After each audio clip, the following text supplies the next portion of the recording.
Alam nyo ba na isang itlog ng dinosaur ang nadiskubre sa Guangzhou, Southern China? At ang espesyal dito, meron pa itong embryo ng dinosaur sa loob na napreserba. Ito ang pinaniniwalaang itsura ng toothless theropod dinosaur na pinangalan ng Baby Yingliang. Taong 2000 pa nadiskubre ang itlog, pero hindi agad nalaman na may embryo pala sa loob nito. Tinatayang nasa 66 na milyon hanggang 72 milyong taon ang edad ng embryo ng dinosaur. Sa larawan na ito, makikitang malapit na sanang mapisa ang itlog.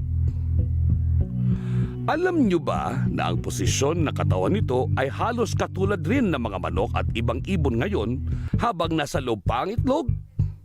Sa wikang Ingles, ang tawag dito ay tucking posture. Sir, ano po masasabi niyo dun sa itlog ng dinosaur?